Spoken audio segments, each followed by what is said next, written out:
Good evening, everyone, and welcome to Beyond the Veil for another week. Hi, Susie. How you doing? Good, good. How are you, Trace? I'm good. Loving the ears, mate. Okay. Okay, so tonight, this has been all over the internet, okay? So it's everywhere at the moment. Everyone's talking about the Conjuring movie. Everyone's talking about the not so much being based on a true story issue that we all had with the Conjuring movie. So what we're going to talk about tonight is we're going to talk about the Conjuring movie, and we're going to highlight some of the things that were in the movie that didn't actually have anything to do with the Smurl case at all, never happened. And we're going to break it right down, and we're going to provide some evidence with regards to what the actual true matter of the story is. And then we're going to possibly look at a little bit of the Smurl Haunting because, well, you'll find out when we talk about the movie why. And this is probably going to end up being a part 2, and it could maybe even be a part 3 with the new Conjuring movie that came out, The Conjuring, The Last Rites. So it was meant to be based upon a true story. Not so much based upon a true story. So pretty much we walked out of there. First of all, myself and 2 of my team members from Quantum, Ethan and Lois, decided we were going to go to the movie theatre and we were going to watch The Conjuring together. It was going to be like a, team outing type of thing with the 3 team members that live in the district that we're in.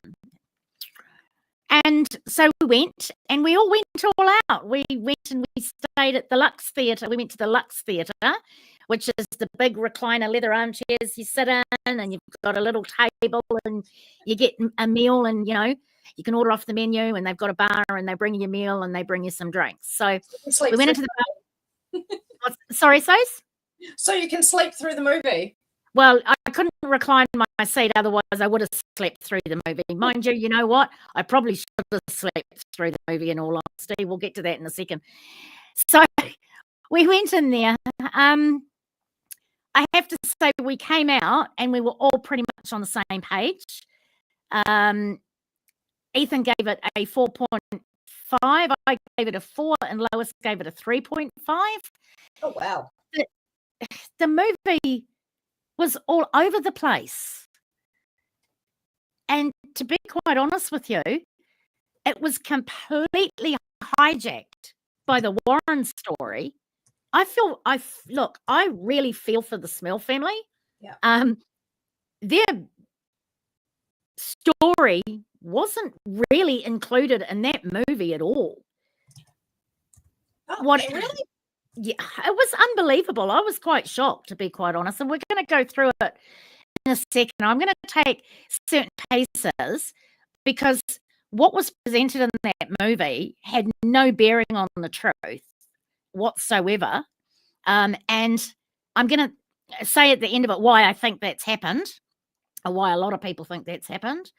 But I just want to say, first of all, hi to a few people that are in. Hi, Tony. Hi, Lo. Hi, Kels. Oh, my gosh. Who else is in? Colette. Hi, Colette. Hey, Colette, how are you? So have we got sound? Oh, sorry, Tony.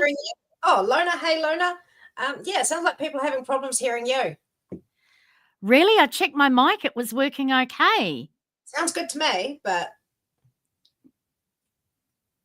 guys, can you hear me okay? Seems a bit better now. Okay, I hope it stays that way, guys. I'll lean a little bit closer to it, shall I? Seems a bit better now. Okay, all right. Well, there's not a lot I can do about it, I'm afraid, unless I play with my auto gain. Oh, Tony says it's okay now. Okay, I better put it back. Oops. Okay, so I'm going to lean a bit closer to it. So, Yeah, we came out of that movie and we were pretty much all of the same ilk, if you like. Oh, hi, Ethan. And it really wasn't about the Smurl case file at all. It was about the Warren family. They hijacked the movie. They hijacked the story. I have incidentally been in contact and I've been talking with a member of the Smurl family. And I'm just going to share her thoughts before I get into it. So I'll just pop this up on the screen. And I want to say that I have blanked out her profile picture and her name. At this stage, I don't want her being any more bombarded than she already is being bombarded. So this is pretty much after they had their private screening, I believe they got. This is pretty much what she had to say. For those of you wondering my thoughts on the new Conjuring movie, yes, I'm a Conjuring fan. So as a fan, it was good. It was a good horror movie in general. As for the story, of all the talks and meetings that we had with the writers, I can't believe they didn't once mention the storyline. Tony and Judy Spera were not involved, so the fact that they made it all about them was kind of shocking. I know they were trying to tie two stories together, but dear Lord, I mean, literally, their involvement was non-existent. Oh, well, they wrapped it up with a fan. Oh, they wrapped it up well as a fan, but as a family, I don't know why they wasted our time even talking to us and stressing that they wanted to tell our story accurately and compassionately. That's all I have to say for now. Pretty sad. All I've got to say to all of this is fuck. The movie was a shambles. It wasn't about the Smurl case whatsoever. And the storyline was all over the place. Some of the stuff that was in there kind of felt like it had just been thrown in there for effect. And I'm going to talk about this right now because I'm going to get into it because I'm so pissed off. So let's talk about one of the opening scenes. And Ethan, Lona Muffin, and Lo Marie will remember this. It shows Ed and Lorraine Warren at an antique store, and it flashes up on the screen that it's 1964. So it flashes the year up on the screen. Lorraine is actually pregnant with Judy in this scene. And there's a mirror. We'll come back to the mirror shortly. But it makes all the demon that's attached to the mirror makes Lorraine give birth on the spot, literally. So for a bit of background history, Lorraine was born in 1927. Now, she met Ed when they were 16 years old, which was in 1943. They married when she was 18, which was in 1945. And I have seen the date being reported as the 22nd of May, 1945. Judy was actually born on the 11th of January in 1946. So if those calculations are correct, it would appear that Lorraine was actually already 2 months pregnant when they got married in 1945. She actually turned 19 years old on the 31st of January in 1946, which was a few weeks after giving birth to Judy. The other interesting thing that I've noted is that there's numerous sites that report that Lorraine gave birth in 1951. She didn't.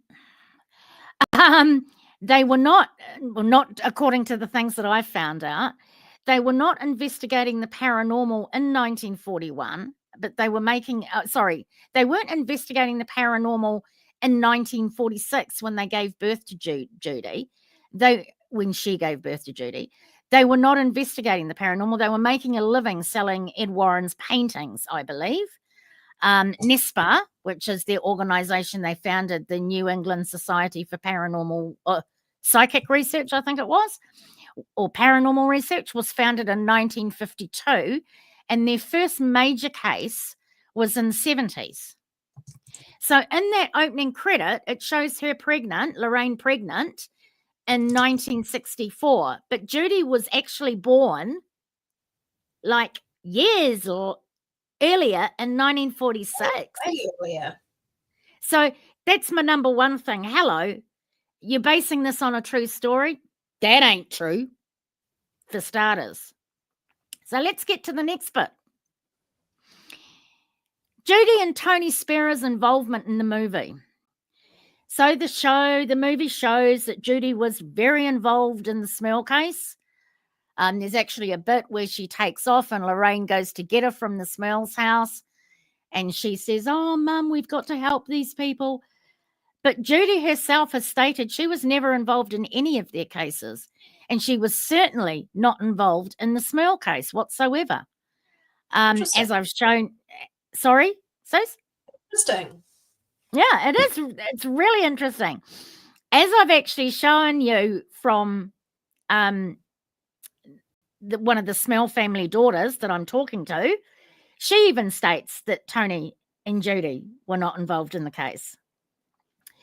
So they didn't have anything to do with the case, but the movie is heavily centered around with them being involved in the case and even Judy getting possessed by the demon that was in the mirror. So why did they bring Tony and Judy so heavily into the movie? So I don't know if you guys are aware or not, but there's another movie coming out. It's a prequel movie. But there's also a TV series that's going to be coming out. So, what? Yep. So my theory is that Tony and Judy were featured so heavily into this because they're going to be a large part of the TV show, or if not, it's the TV show is going to be centered on them. I mean, Tony's been running Ed and Lorraine's Haunted Museum, and he's been going to Paracons, and he's been taking Annabelle on tour. And now they're looking at a new venue for the museum so that they can open it to the public, because it was actually shut down where they are now a number of years ago, because its current location is actually zoned for residential and it's not zoned for commercial purposes. So that's why I think they were featured so heavily in that movie, because it's going to be like a kind of passing of the torch to the next generation to carry on the Warrens' work. I think it's going to be that sort of thing. Tony says, "Psst, Susie, there's something on your head." I'm just going to and yes, Kels, as usual, it's all about the Warrens, because it's always all about the Warrens, right? I just want to go over a couple of other now this, I don't know why this got me so upset, but this got me really pissed off. The Smurl's dog, Simon, was shown as a golden retriever in the movie, but the dog was actually a German Shepherd. Yeah. So it must have been a really slow day for German Shepherd actors that day or something. So I told the daughter that I was thoroughly pissed off at the representation of Simon, and she said, and I'm going to quote her here, she said, it was the one thing that the family kept laughing about, like they couldn't even get the dog right. Oh, no. So, yeah, I mean, the fact that she said it was the one thing they were laughing at, yeah, means I don't think they were that impressed. As you saw her post, she says that they spoke to the family at length, and yet their case really wasn't featured. I actually really feel for the Smurl family. Their case was hijacked. I only went to see the movie because I thought it was about the case. Yeah. And it wasn't. It was about this fantasy world of the Warrens. Anyway, we'll get back to some of the debunks. The timeline. Okay, let's have a little talk about the timeline here. I've already mentioned the fact that they showed Lorraine pregnant in 1964 with Judy when she actually wasn't. But the Smurl case was actually, or they investigated, and I'm going to use that word really loosely here, the Smurl case in 1985. So Judy in the movie is depicted as a young woman, something like early 20s during that time, But she was born in 1946, so that was going to make her 39 years of age at the time of the Smurl case. She'd already had a child before she met Tony Spera, and that child is now 61 years old. So he was born in 1963. Now, I know that this child is 61 years old because a year ago he posted on his Facebook page that it was his 60th. So that makes him born in 1963. Okay. So he would have been in college at the time of the Smurl case. Yeah. Now, he runs the Warren Legacy Foundation, which he set up with his grandmother. So by my calculations, that kind of makes Judy 17 years old when she gave birth to Chris.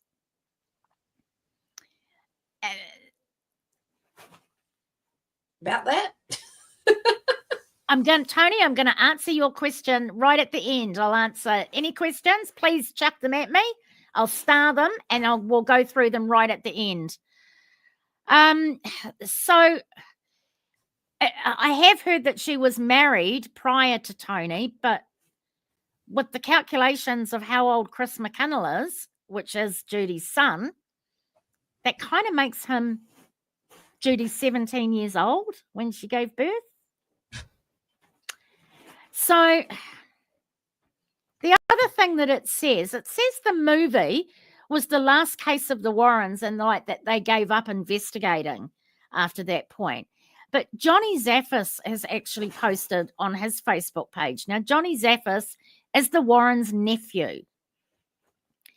And he's posted on his own page, and he's a little bit upset himself, saying that his family history has been rewritten and that certain things have been downgraded and changed dramatically in the movie. So he actually states that they didn't give up investigating, that they were both investigating right up until 2001 when Ed had his stroke, and Lorraine continued to work on cases with the investigators of NESPA after that fact. And we know that because she appeared on Paranormal State and she worked with Ryan Buell from Paranormal State. But, you know, that's a whole different... That's a whole other story. Yeah. So we won't even go down that rabbit hole at the moment. But suffice to say, birds of a feather flock together, perhaps. So all these timelines are way out of whack.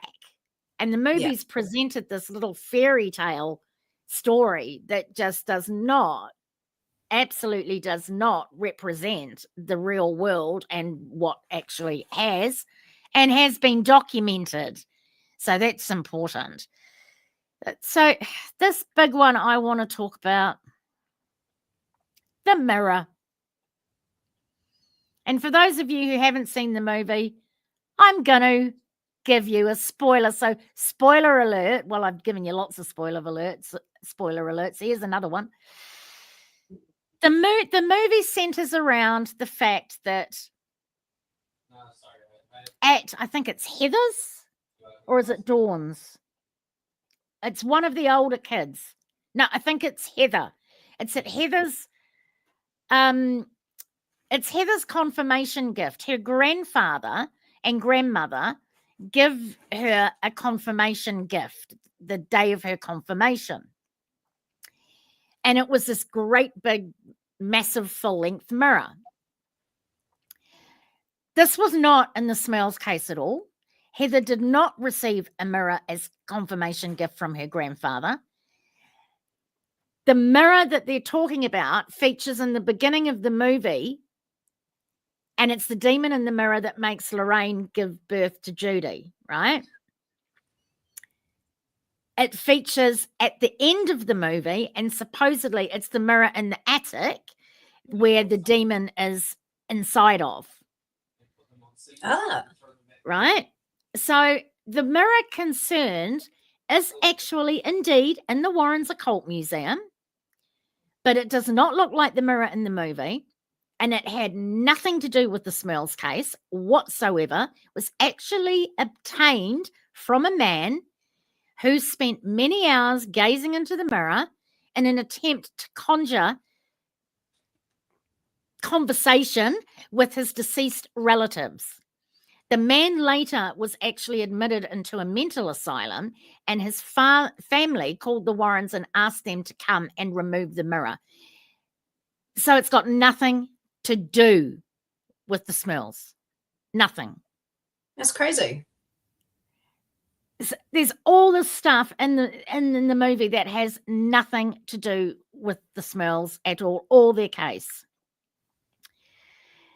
The movie was more about the Warrens and their family and setting the scene about Judy and Tony taking over the running of everything, Nespa, the legacy, everything, as opposed to the Smurl family and the haunting in which they went through.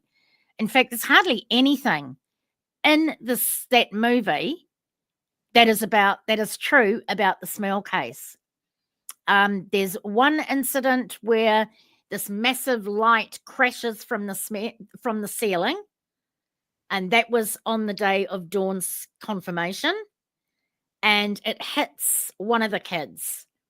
Tail end hits her and actually cuts, I think, her leg or something like that.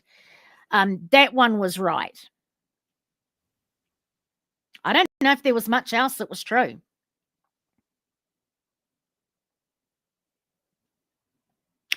I think there's thousands of people that are really disappointed with it. If the comments on Facebook and YouTube and various other social media platforms are anything to go by, but in all honesty, the Smurl case, the movie was meant to be about the Smurl case, and it was totally hijacked by the story about the Warrens. I don't want to see it now. I'm going to show that too. Hi, Erin. Oh, I'm going to star that. I'm going to hide that for now. And I'm going to star that, and I'm going to hide that for now. Nice to see you, Warren. Thanks for joining us. I am going to show Erin's comment. Warner Brothers is having a great year. This movie has made a big buck in the box office. You are so not wrong. I don't know what it grossed. If someone wants to look that up and tell us, but I know it was horrific.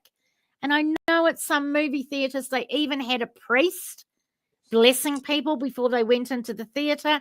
The hype surrounding this is just, yeah, it's mind-blowing. Oh, and guess what, Susie? They had to bring the Annabelle doll into it, didn't they? Oh, yeah, I just saw Ethan's comment. I was like, what? Yep. Absolutely. What did she have to do with the Smurl case? Nothing. Nothing. So, I mean, I'm really disappointed in it. Sorry, it made 194 million at box office. Jeez. Wow. There you go, Erin. It certainly did make a lot of money. And it says the film received mixed reviews from critics. Yeah, well, you've got a real big critic here. I'm very critical about everything. But 194 million. I didn't enjoy, I mean, I didn't even enjoy it as far as horror movies go. Oh. And then there was the spirit that was walking around with an axe that looked like he should have been in the Texas Chainsaw Massacre movie.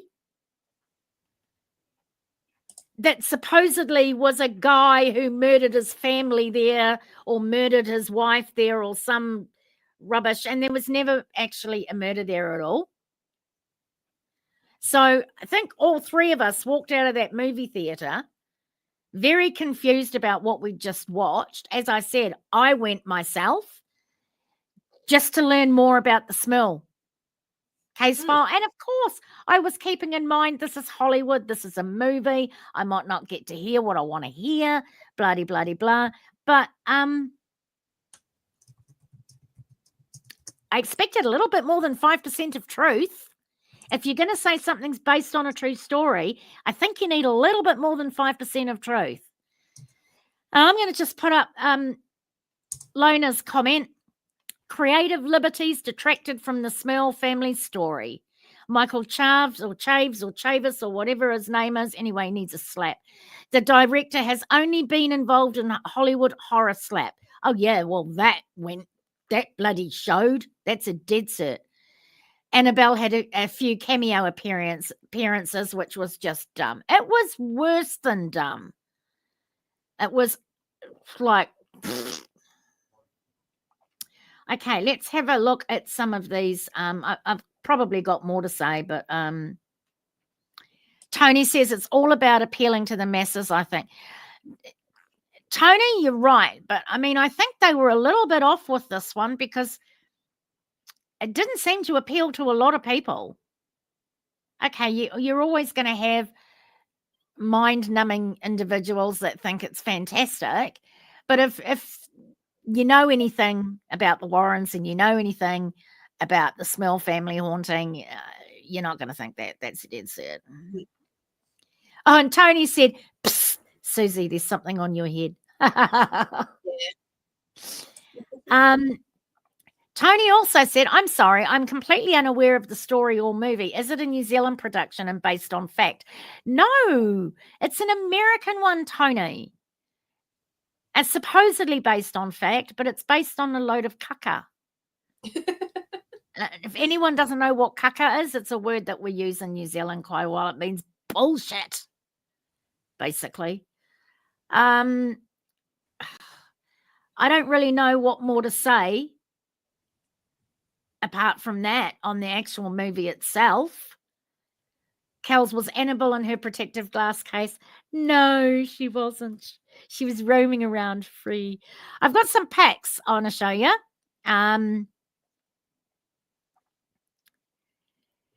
This is the actual house of the Smurls. So it was a duplex. Now, a duplex in America means it's got a wall running down the middle. And so you've got two separate dwellings completely. You've got two separate entrances to the property. So I think it was the left-hand side the Smurl family lived in, which was Jack and Janet Smurl and their 4 daughters. And I think Dawn was 16, Heather was 13, and then there was 2 twins that was 7. This is a picture of the Smurl family in 1986 with the mum and the dad, Jack and Janet at the back, and they're the 2 twins there.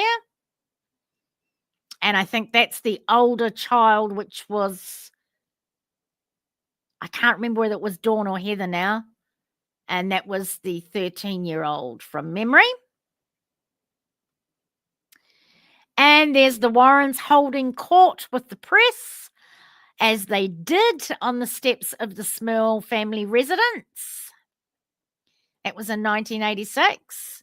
I don't know if you've ever seen any movies about this or any photos or anything like that. I've watched a few old TV clips, news clips, and this, oh my God, you cannot believe the amount of people that were there in that street, the amount of vehicles, the amount of press. It was like, this is a suburban residential street, and it was honestly like downtown LA. There was that many people because of this haunting. Here you will see again Lorraine and Ed on the porch of the Smurl family residence, with Ed posturing quite happily there. And down below here, you've got Richard, I don't know how to pronounce his name. Bush or whatever his name was. Now, he was a consultant that had to the Committee for Scientific Investigation of Claims of the Paranormal, which is now the Committee for Skeptical Inquiry, who Kenny Biddle, if anyone watches Kenny Biddle and his debunks, that's who he now works for. Now, they were actually invited in by the Smurl family, apparently, and Ed blocked them from coming in the house. And that's Richard arguing with Ed there about trying to get in. And I think that's the last one. Yep, that is. Now, as for the actual, as I've said to you, I am in contact with one of the Smurl family daughters, and I have been asking her to clear up a few things for me. I've given her a bit of breathing space at the moment because she's quite overwhelmed by the attention. I'm not But surprised. yeah, me too, mate. But I've Yeah. got quite a few more questions that I need clarifying. So we will probably be doing a part 2 to this when I get the opportunity to ask some of those questions. Now, I did, just to give a bit of background, pardon me, this property that the haunting occurred in was at 330 Chase Street in West Pittston, Pennsylvania. So they first moved into the property, the Smurls, in 1973 after their home was destroyed by Hurricane Angus. And this property was a 90-year-old 2-story duplex. And as I've just said, Jack, Janet, Heather, Dawn, Shannon, and Karen were in one area, and Jack's parents, who were John and Mary, lived in the other duplex side of the house. So Okay. both of those houses actually experienced paranormal phenomena. 80% of it was actually in Jack and Janet's house, with most of it being experienced upstairs in Jack and Janet's house. It supposedly started in the master bedroom, where a lot of the activity, or the more violent of the activity was. So if you go on the internet, there'll be heaps and heaps of stories that had been going on for like 12 or 13 years before they got help and this sort of thing. I have actually watched an interview that Lorraine did with the Smurl family. It is actually on YouTube. I've put the link in the description so you can go and watch it yourself. But in that video, when she's interviewing them, she actually asks them when it started, when the activity first started. And they actually say in 1985. So I think she's interviewing them. It's either at the end of 85 or the beginning of 86. I think it's 86. But these are sort of things that I need to get straightened out with the Smurl family before I categorically state that. But yeah, because I'm sure I read that it started shortly after they moved in. Yeah, no, it didn't. No, it didn't. They moved in 1973. And the haunting started in 1985, and that's directly out of Jack's mouth talking to Lorraine on camera. Okay. So there's a lot of misinformation on the internet with regards to it, and you've just got to dig a little bit deeper to find that out. So the first incident apparently was the evening of Heather's Catholic confirmation, and that was when I said the ceiling light came crashing down onto the kitchen table with no explanation as to why. And apparently it was bolted with chains, and both came out at the same time. So, and then it was followed up the next day with Janet, here, the mum, hearing someone calling her name while she was down in the basement doing laundry. She assumed it was her sister and she yelled, "I'll be right up." So again, she heard Janet. So she just stopped doing what she was doing and she went back upstairs only to find the house was completely empty. Mm. So there was lots of other things that happened, like lights turning themselves on and off, lights turning themselves on after she had repeatedly gone back 2 and 3 times and turned them off, and then they'd be on again. Yeah. And there was also an incident. There was a couple of incidents, but she talks about one incident where she went to the store, and when she goes to the store, she said she locked all the doors and windows to come home and find the door wide open when she got home. Oh, So wow.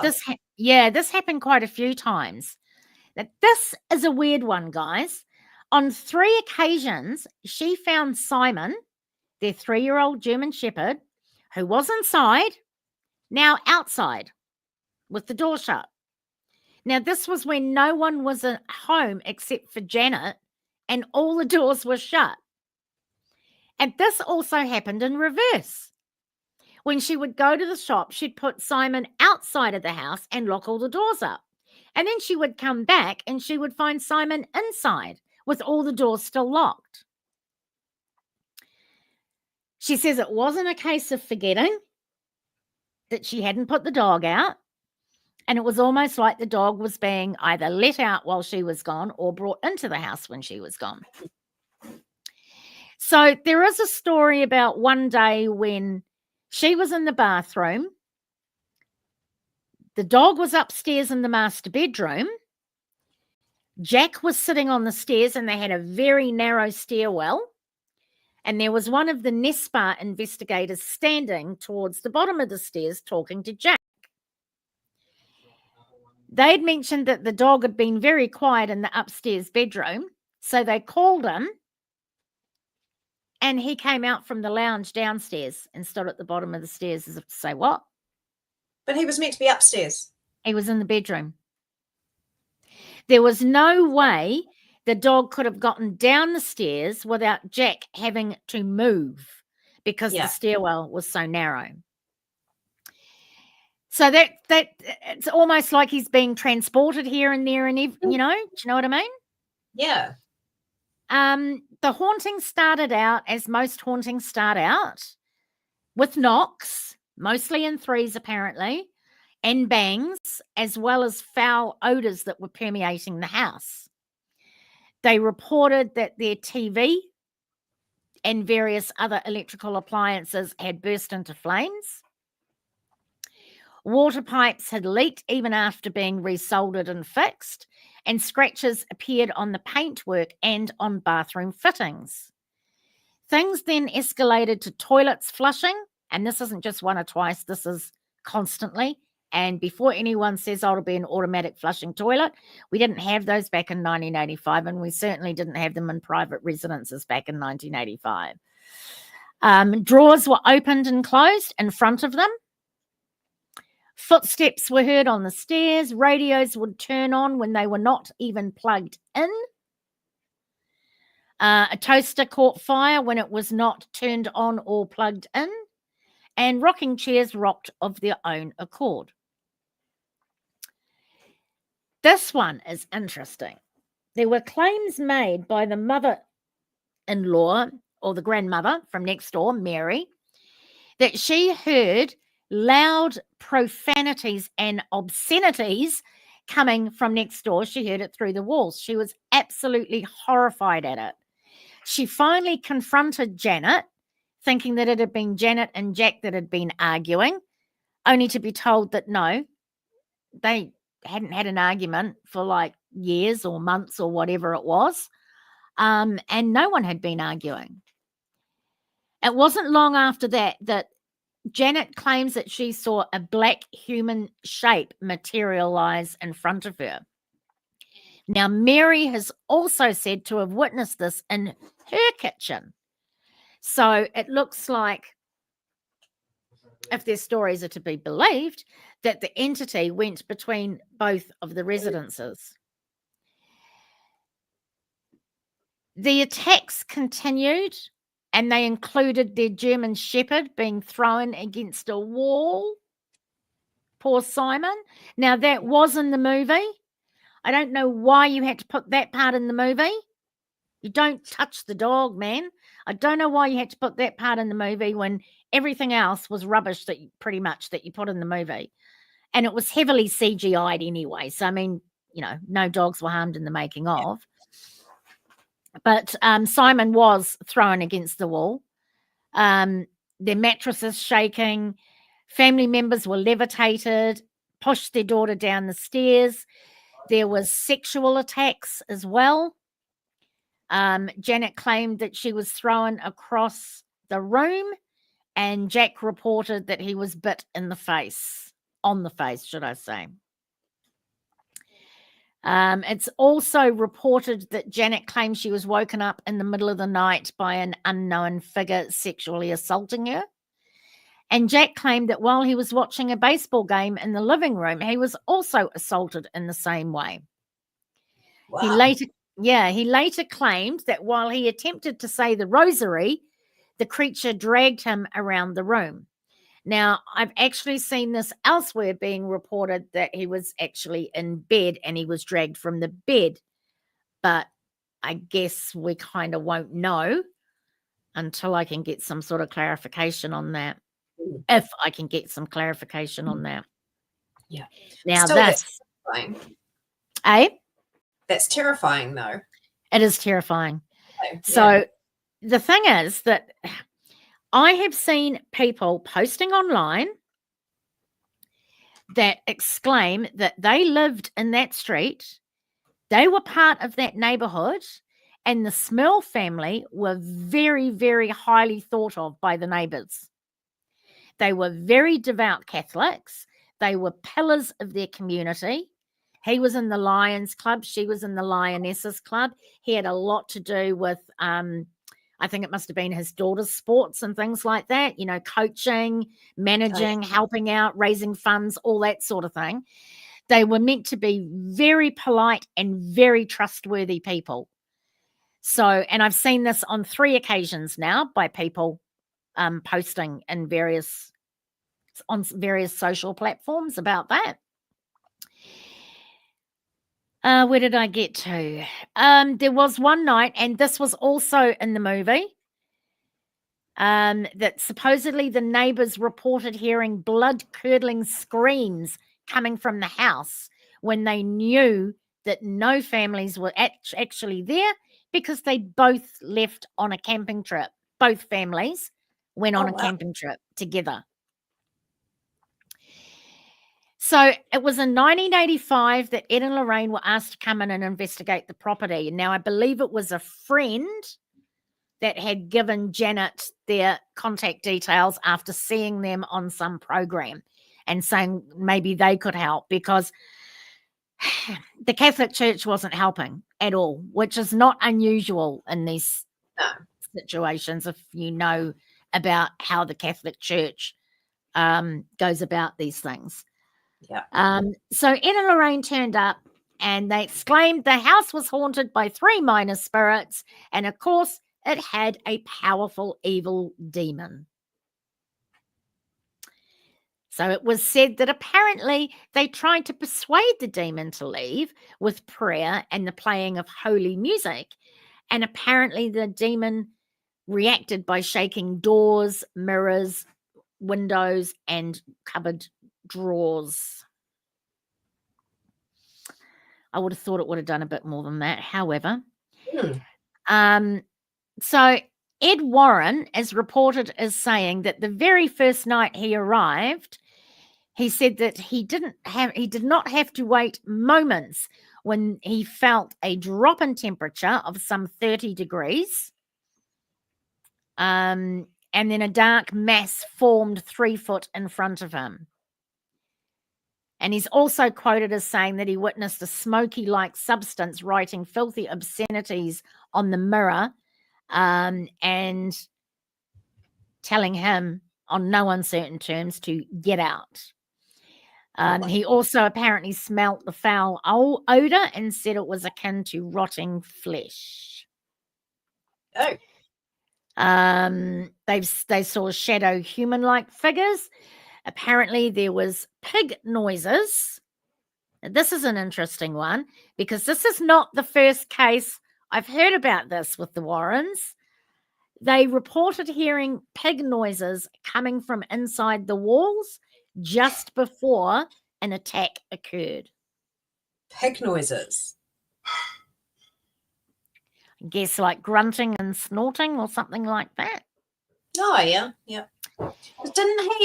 Didn't Ed Warren at one point say that it was a succubus or something that was involved? Yeah.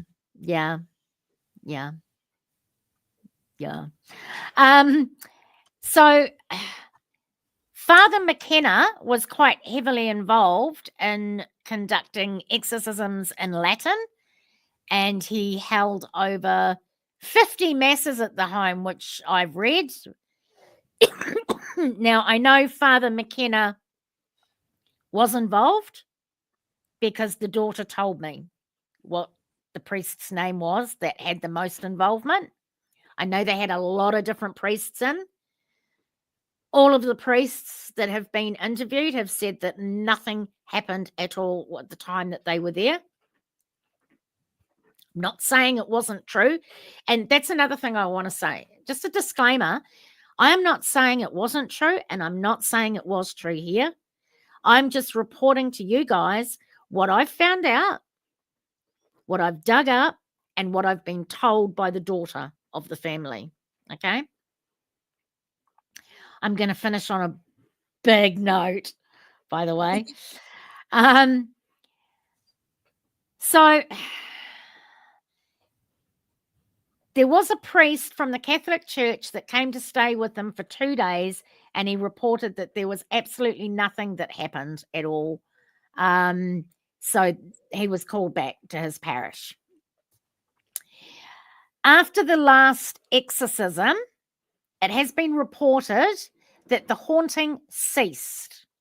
Now, I believe that was reported in the TV-made movie called The Haunted, which was completely about the Smurls case.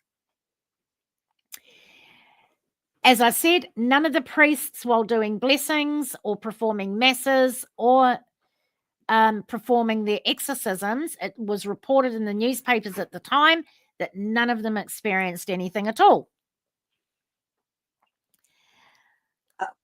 I'm gonna keep that for a minute. We're gonna keep that for a minute.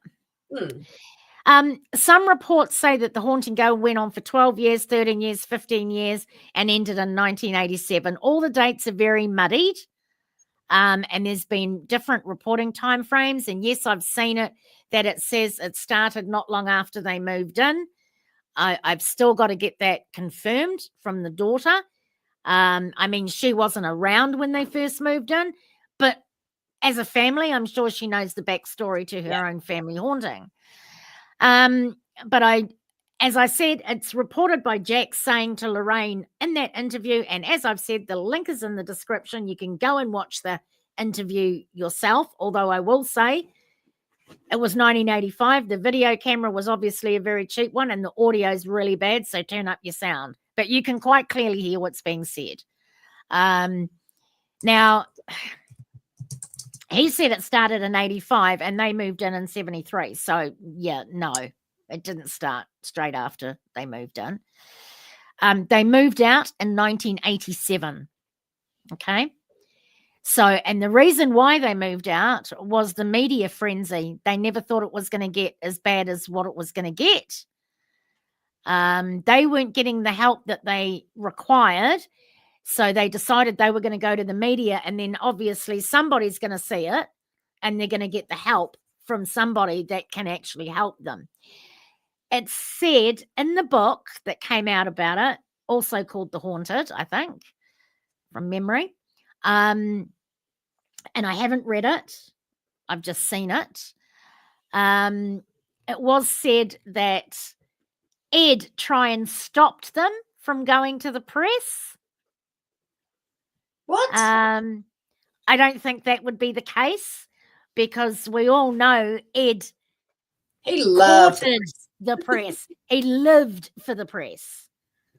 I mean, he's turned up on certain cases with the press in tow and been told to get out because the family never said, we're happy to, have the press here. So I find that very, very hard to believe. But I think that's reported in the book. And Ed had warned them against going to the press because it could go bad. Well, yeah, whatever, Ed. So they moved out in 87 due to all the media frenzy. So the haunting was 2 years at the most. Okay. They remained within Pennsylvania, but they moved to another area of Pennsylvania. While subsequent tenants and owners of the property have reported no further activity at all emanating from the home that the Smurls once lived in. Deborah Owens moved in 1987, and she stated that she's not experienced any supernatural phenomena of any kind whilst she lived there. Interesting. Jack Smurl died in 2017, aged 75, and he was still very loved and very involved in his community. Janet and her daughters still live in the area that they moved to. One of the daughters actually works as a paranormal investigator. Oh, nice. Yeah, helping others that have experienced hauntings and paranormal incidents. This is where it gets interesting. So you remember me saying that they went on a camping trip? Yeah. Both families went together, and that's when the neighbors heard all this hellish screaming and doors banging and everything coming from the property, when they knew for a fact that there wasn't anyone there because they'd gone on a camping holiday. Well, apparently it followed them on that camping holiday. And they Oh, cut their camping holiday and they came back.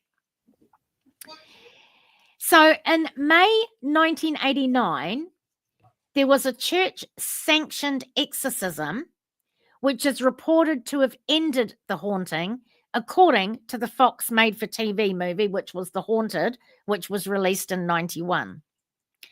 Now, I've spoken, and as I say, I'm not prepared to say which daughter, but I've spoken to one of the daughters, and she has advised that while the haunting decreased, it has never stopped. so it's still Yep. going. Yep. And not only did it move with them and it's still going, but her daughters and her sister's children in their own homes have got the same haunting going on. Oh, wow. Interesting. So I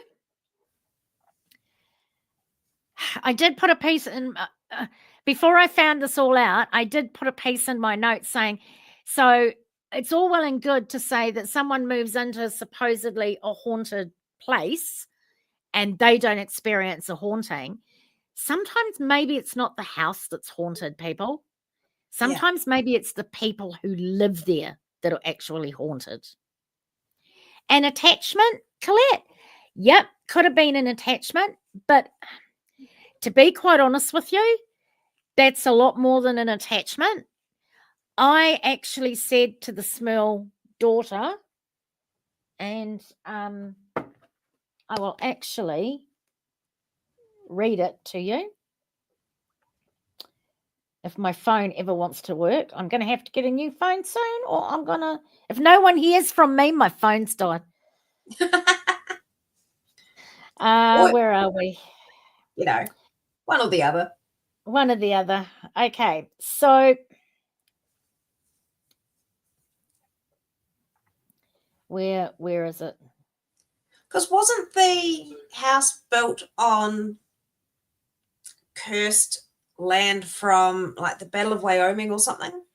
Like, apparently that whole area was, yeah, but it was also built on, and we're going to talk about this because there's going to have to be a part 2. But apparently it was built on also atop mining caves, old mining caves. Oh, wow. Okay. Yeah. So I said to the Smurl family daughter that, well, she said to me, first of all, I asked her if she could clarify a few things, if she didn't mind. And I asked her, when did it cease? Because I'm getting conflicting reports. And she said, it never really stopped. It followed us to the new home. It continued, but it diminished in intensity over the years. With the addition of more exorcisms, continued prayers, and staying strong as a family. As we all grew up and moved out and began having our own children, some of us continued to have experiences in our own homes. The crazy part is all of our children began to have experiences. My daughter, who is now 24, still does. Shit. So I said to her, the fact it is affecting those in the family line seems to indicate it is a generational issue. which is very rare indeed. And I'm so sorry to hear that the family is still being affected by this.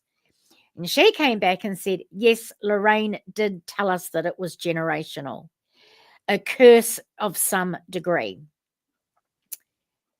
If you remember the end of the TV movie in the 90s, the last part was my mum in the new house alone, hearing her name being called. And it was like, oh no, not again. And the movie does end there. She heard her name being called a lot of times. Janet. And it would mimic quite Even a lot. in her own voice, wasn't it? Well, it used to be her. It was her sister's voice. I've read a report of that. She heard it in her sister's voice. She heard it in her mother-in-law Mary's voice. So she was assuming it was Mary from next door. So it was, as some of them do, it was mimicking family members' voices. I think it even.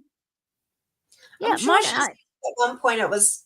She heard her name being called in her own voice as well. Yes, I vaguely remember something about that as well. Yeah, you're right. And Cal's just going to show this. The Haunted depicts the facts much more accurately. The Haunting definitely depicts their story far more accurately than 5%. Absolutely. It shows them it shows the levitating. It shows the S incidents, the SA incidents. Got to be careful what you say on YouTube, folks. Yeah, Kels, I would have to agree with you there as well.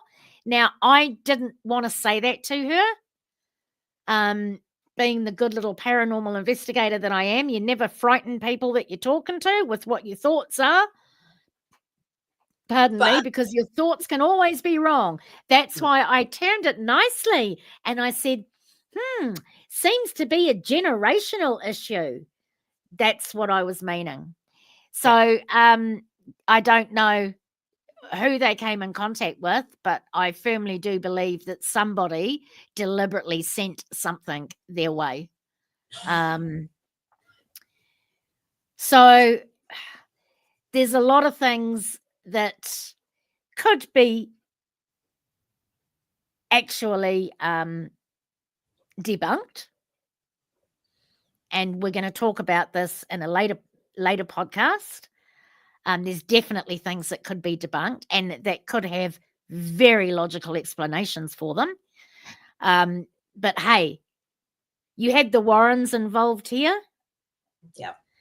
Do you ever know a case where the Warrens came in and got a plumber in and got an electrician in and got a building contractor in and all the rest of those things to eliminate those mundane? Nah, neither do I. Tony says more than one ghost. Well, apparently the Warrens said there was 3 ghosts there and one evil, what did I say? The words that were used? Prominent? No? Powerful evil demon. But yeah, I'm gonna jury's out on that. Jury's definitely out on that, Tone. What else was said? So, yep, I've said that. I've said about the house being built over the old mine shafts. Now, some of the houses in the neighborhood actually, and some of the garages and things like that, actually started sinking due to the old mine shafts underneath where the property is. But yes, you were right. Apparently, there was quite a nasty battle there. I can't remember what it was called now. It was the Battle of Wyoming or something like that. And we'll look it up at some stage. I think it's Bloody Rock or something like that is not far from where their house was built. It's in the neighborhood. Bloody Rock. Oh, okay. Yeah, that is that. I've just heard about recently, actually, and I don't know where. And so someone involved apparently cursed the lands, according to some of the stuff I've read. So yeah, that'd be interesting. You'd have to have a lot more people having in the vicinity having incidences of a paranormal nature for me to look at that being the indicator of why the Smurls were haunted, though.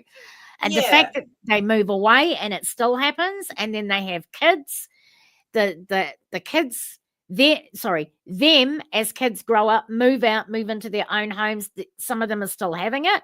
Then their own kids grow up and move into homes and they're still having it. It's definitely something generational. And somebody's pissed somebody off somewhere by the looks of it that knows what they're doing. Cameron Walker, ghost hunters were plumbers. So many debunks just by looking at plumbing and electrical systems. Yep. Yeah. Totally agree with you. And as Barbara, that used to be on the previous podcast that we did, said they went and did a private home investigation one day and they'd asked if they'd gotten a electrician in. And they said, oh, no, they cost a lot of money. We thought we'd get you guys in first because you guys are free. Yeah, right. Yeah. So about the whole Conjuring franchise. I don't like the word franchise. That just... Yeah. Well, I'm going to call it the franchise because it's about all the movies. Yeah. Yeah. So this is about the contract that was signed. Now, the Hollywood Reporter, which is a Hollywood news reporting magazine, online magazine. I don't know if it's still a hard copy magazine. It used to be. It was reported in the Hollywood Reporter that Lorraine seemed to be really intent on preventing any sordid aspects from the Warren family being portrayed on screen. So her deal with New Line Cinemas was to serve as a consultant on or a model for The Conjuring. And the contract actually includes some very unusual restrictions. And a talent attorney called Jill Smith says she has never, ever seen such specific language barring such depictions, though individuals selling their rights to their stories sometimes do restrict portrayals of themselves. And she's been quoted in print as saying, I have done deals which prevented depictions of certain specific types of odious behavior which are not relevant to the underlying story, in which typically the person is not known to have participated in. Now, in the contract, and it's, as I said, it's reported in black and white by the Hollywood Reporter. Hang on a sec, guys. I didn't plug me lappy in. And she's been working hard all day. So I'm going to die in a minute. Give me 2 ticks. Dink. There we go.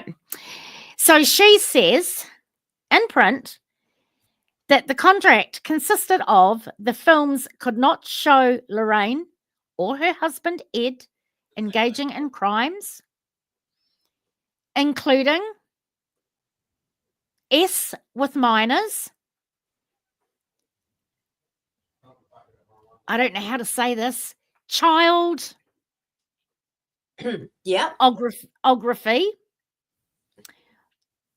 Prostitution, or SA. The second point that was mentioned, which was found very strange, was it was written in the contract that neither the husband nor the wife could be depicted as participating in extramarital relationships.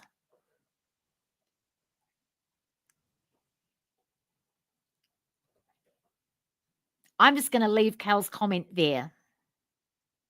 Yeah. I don't understand why that would be written into a contract if there wasn't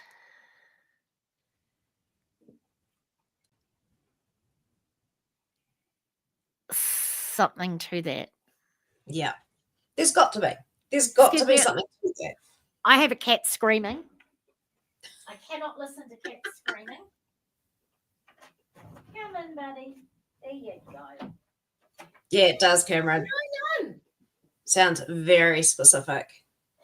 So that in itself is quite interesting. So that kind of wraps it up for a little bit about the Smurl case, a lot of bit about why we did not like the movie, because it was full of bullshit. And as we have a legal individual in the house tonight, from a legal standpoint, there's only one reason for those exclusions. Yep. Yep. I would agree with you. I would totally agree with you. The fact that they were put in there straight away kind of puts my antenna up. Yep. But from a legal standpoint, even more so. And as Cameron said, that sounds rather specific for a family. Yeah, doesn't it? So that was what we thought as a team of the Conjuring movie. And I won't go and see another one. Not after that letdown, unfortunately. I don't know about you guys. I've never seen every single one. I didn't see the second one. I didn't see the third one. I went and saw the first one, which was on the Perrin family. Yeah. And I wasn't impressed with that one because how they portrayed Bathsheba, saying that she was a witch and she killed kids, when there was absolutely no factual evidence of that at all. And which resulted in this poor woman who never done anything wrong and was apparently quite pious, having her grave all smashed up because everyone that went to that movie, watched that, saw that, believed it, and, went off and did that. So anyway, that's it in a nutshell. Did you guys learn something tonight? I thought it was kind of fun. I thought it was kind of crazy. I definitely learned a lot. Gonna learn some more because I really would like to get into the Smurl case. And I'd really like to go over that in depth.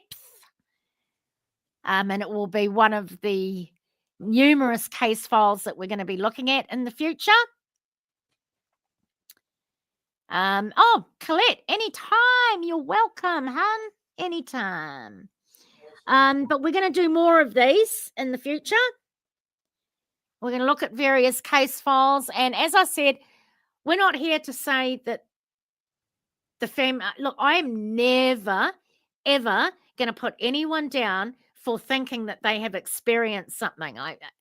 Who am I to tell an individual it's all in your head?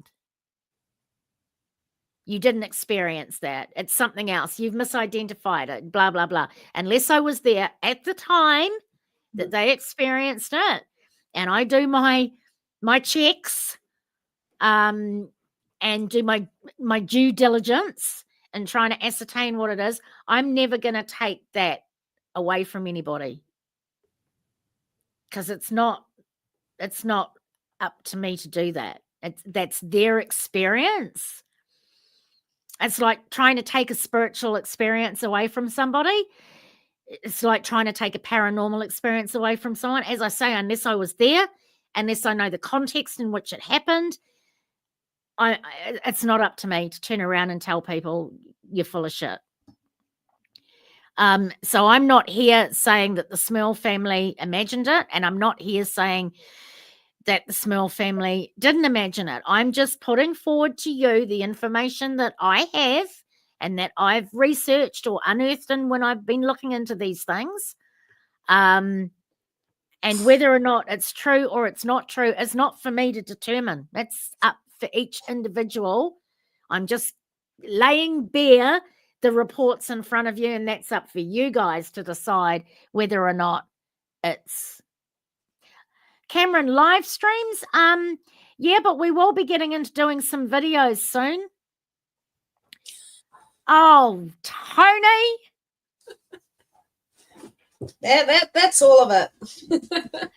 That's all, folks.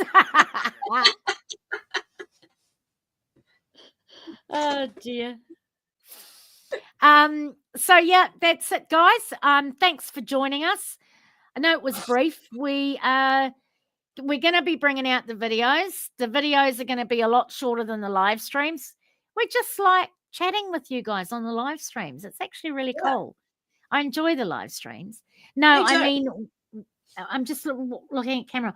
No, I mean when you were doing stuff every week.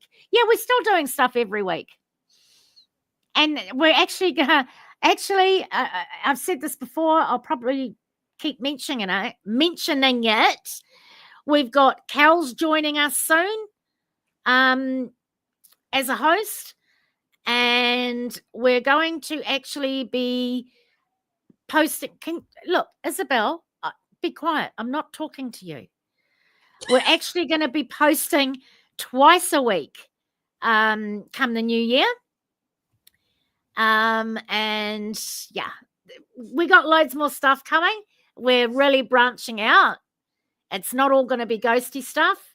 It's not all going to be UFO stuff, but we're taking things like from here to there. So we're going to be covering loads of more subjects. We're going to be having series that come out, which we'll talk about soon when we're ready to do it. When we're ready to do it, we don't want to like go forth like a steam engine. We need to roll this out properly. So believe you me, you lot will be the first that find out. How's that? All right. So next week, what are we doing? I don't know. What are we doing next week? I don't know. We'll think of something, guys. But we'll see you.